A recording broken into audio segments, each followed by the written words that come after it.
வீட்ல எல்லாருமே இருக்காங்க. நர்மதா அப்படியே யோசிச்சுட்டே இருக்காங்க. "என்ன நர்மதா என்ன?" அப்படின்னு காவேரி கேட்குறாங்க. "இல்லக்கா இன்னைக்கு ப்ராஜெக்ட் பண்ணோம். நாளைக்கு கண்டிப்பா குடுக்கணும்க்கா. நாளைக்கு தான் லாஸ்ட் டேட்" அப்படின்னு நர்மதா சொல்றாங்க. "இப்ப போய் என்ன பண்ண முடியும்?" அப்படின்னு கங்கா சொல்றாங்க. "இல்ல எனக்கு இப்ப பண்ணி தான் ஆகணும்" அப்படின்னு சொல்றாங்க. "இல்லன்னா நாளைக்கு நான் ஸ்கூலுக்கே போக மாட்டேன்" அப்படின்னு நர்மதா சொல்றாங்க. "இப்ப போய் மாமா எங்க போய் வாங்குவாரு? டைம் ஆயிடுச்சே. சரி நாளைக்கு வாங்கி தர சொல்றேன். நீ பண்ணி எடுத்துட்டு போ" அப்படின்னு சொல்றாங்க. "அக்கா காலையில வாங்கி குடுத்தா எப்படிக்கா பண்ண முடியும்?" அப்படின்னு சொல்லிட்டு நர்மதா ரொம்ப ஃபீல் பண்ணிட்டு அப்படியே வெளிய போறாங்க. இது எல்லாமே விஜய் அப்படியே பார்க்குறாரு. பார்த்துட்டு கிட்ட வந்து நர்மதா கிட்ட கேட்குறாரு. "என்ன என்ன ப்ராப்ளம்?" அப்படின்னு சொல்லிட்டு. "இல்ல நாளைக்கு வந்து நான் ப்ராஜெக்ட் பண்ணணும். Last date. ஆனா இப்ப போய் எதுவுமே வாங்க முடியாது. அதான் ரொம்ப வருத்தமா இருக்கேன்" அப்படின்னு நர்மதா சொல்றாங்க. "என்ன ப்ராஜெக்ட்?" அப்படின்னு சொல்லிட்டு விஜய் கேட்குறாரு.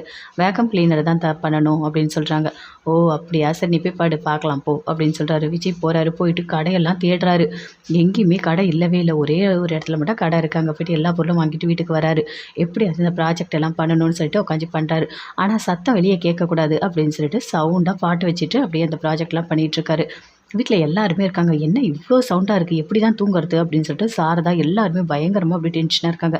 "இவன் திருந்தவே மாட்டான். எங்க வந்தாலும் நமக்கு நிம்மதியாவே இருக்க விட மாட்டான். நம்ம எப்படி தான் தூங்குறது?" அப்படின்னு சொல்லிட்டு அப்படியே ஃபீல் பண்ணிட்டு தூங்கிட்டு இருக்காங்க.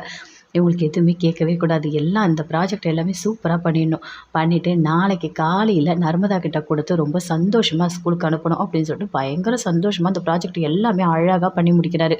பண்ணி முடிச்சுட்டு நல்லா தூங்கிட்டு இருக்காரு விஜய்.